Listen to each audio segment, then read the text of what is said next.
about that. So not the people on the radio, only the people watching the stream. Always good to catch up with him, especially on the week where Clemson takes on Georgia Tech, as Roddy Jones is a Georgia Tech graduate. And I think it's fair to say he's pretty hard on the Yellow Jackets, but the truth is, I mean, look, it's a fan base that's had a ton of success through the years. And I've always thought that the transition from what they were doing under Paul Johnson to what they are currently doing under Jeff Collins is going to take some time. And this would be a good lesson for South Carolina fans who I have encouraged to recognize that their change is going to take some time. Just be patient. Be patient. 803-450-0086. You don't have to be patient. You can call or text that number anytime, any place, anywhere, and be a part of the show. Now, Roddy said something else that several of you have texted me and messaged live on the chat, whether it's from Facebook, Twitter, or YouTube, is that this Clemson offense needs to find an identity. And I think to a degree, this is correct.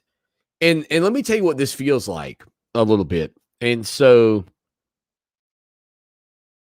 if you think of like a long-running TV show that's had a lot of success, and look, I'm not talking about the Dukes of Hazzard when Coy and Vance came in, because John Schneider and whoever the other guy, Bo and Luke, were in a contract dispute, so the cousins had to come in to town to fight with Boss Hogg and Roscoe Pink Coltrane. By the way, Roscoe from Lexington, South Carolina.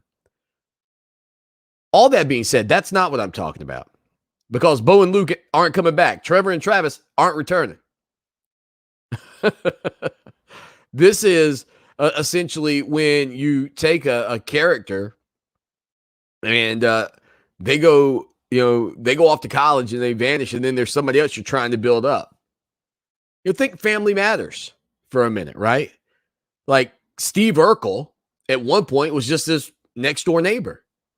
And pretty soon the identity of that show became, well, more Urkel, less of everybody else. Same thing happened in a lot of respects with The Simpsons. That show was really initially, it was about Bart. Do the Bart man. Remember that? I mean, it was about kind of trying to draw in a young, hip audience, I guess. And as that thing got older, man, it's more about Homer J. Simpson. And so for Clemson, I think they got to find that identity. And the problem is you get so accustomed to the, quote, cast of characters that you've had that there is an adjustment period. There's an acclimation period. For the coaches, absolutely for the players. This is a tough thing to be in, and it's weekly, and it just keeps coming at you. And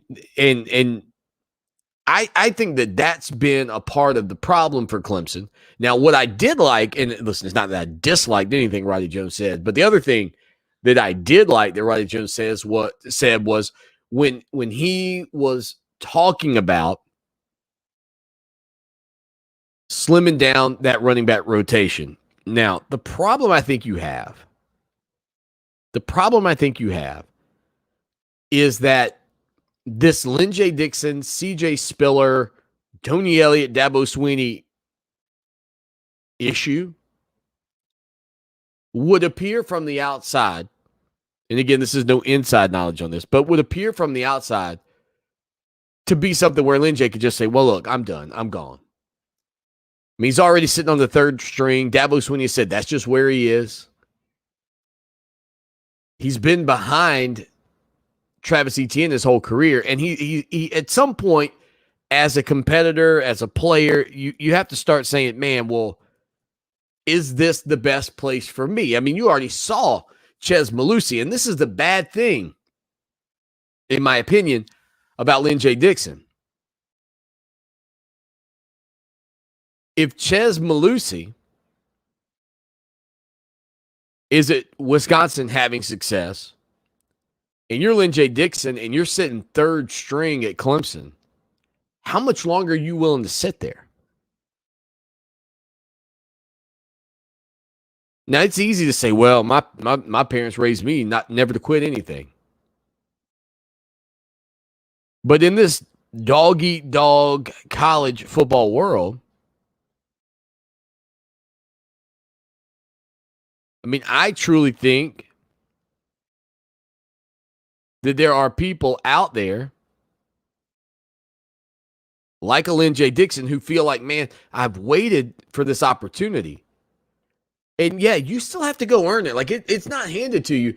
But then when you realize, and you already got some other issues going on apparently with with your new position coach, you might just go, oh man, forget this. I'll go finish my career at wherever.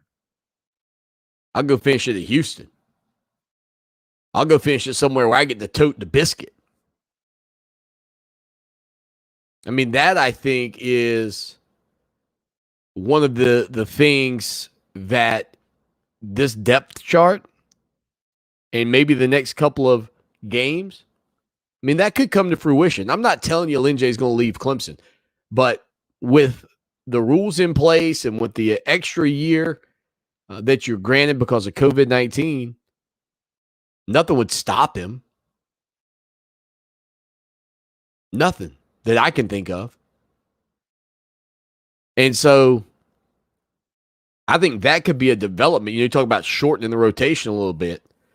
Imagine if that rotation becomes Shipley, Pace.